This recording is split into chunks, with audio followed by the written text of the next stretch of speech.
তৃতীয় শ্রেণীর শিক্ষার্থীরা, আজকে আমরা তোমাদের গণিত বইয়ের পৃষ্ঠা 22 যোগ করি 1 নম্বর অঙ্কগুলা। একের এখানে 60টা অঙ্ক আছে, 60টা অঙ্ক আমরা সমাধান করব। তো দেখো এখানে 0 0 আর 0 যোগ করলে হবে 0। পরীক্ষার সময় এই দাগগুলো দেওয়া যাবে না, এখন সবাইকে বোঝানোর জন্য দাগগুলো দিতেছি। আবার 0 0 0 যোগ করলে হবে 0। তারপরে দেখো 4 আর 3 যোগ করতে হবে, 4 আর 3, 4 পর থেকে 3 কর, 5 6 7। এবার দেখো আবার 2 আছে, তাহলে 7 পর থেকে 2 কর, 8 9, তাহলে এখানে হবে 9। তাহলে এখানে যোগফল কত হবে? 900। কত হবে? 900। এরপর এটা দেখো 2 আর 3 যোগ করতে হবে, 2 এর পর থেকে 3 কর, 3 4 5, 5 আর 1 6, তাহলে এখানে লিখবো আমরা 6।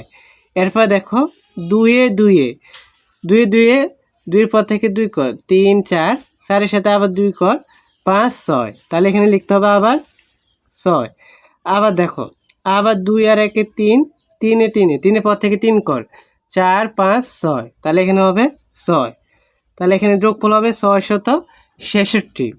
এরপর দেখো 1 1 2, 2 আর সাথে 2 করে গুনলে হবে 8 9, তাহলে এখানে হবে 9।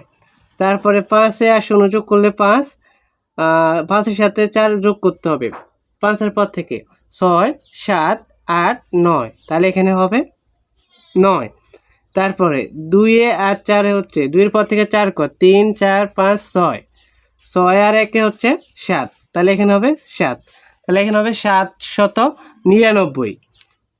এরপর দেখো 5 আর 1 6, 6 আর 2 7 8, তাহলে এখানে হবে 8। আবার 5 আর 1 6, 6 আর 2 8, আবার 5 আর 1 6, 6 আর 2 হচ্ছে 8, তাহলে 888। এটা হয়ে গেল।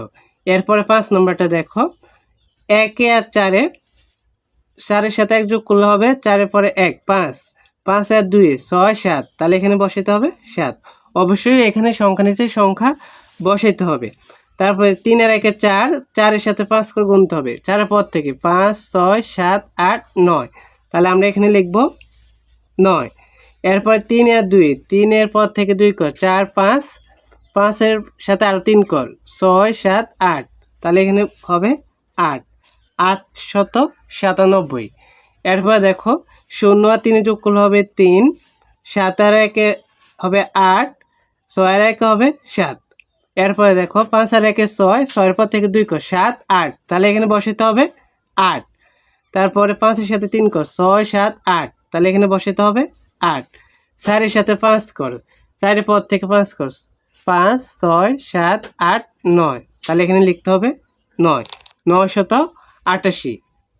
তো আশা করি সবাই এখানে যে 60টা অঙ্ক ছিল পর থেকে এগুলো ভালো করে বুঝতে পেরেছো। পরবর্তী অঙ্কগুলো সমাধান পেতে পর থেকে চ্যানেলটি সাবস্ক্রাইব করে রাখবা।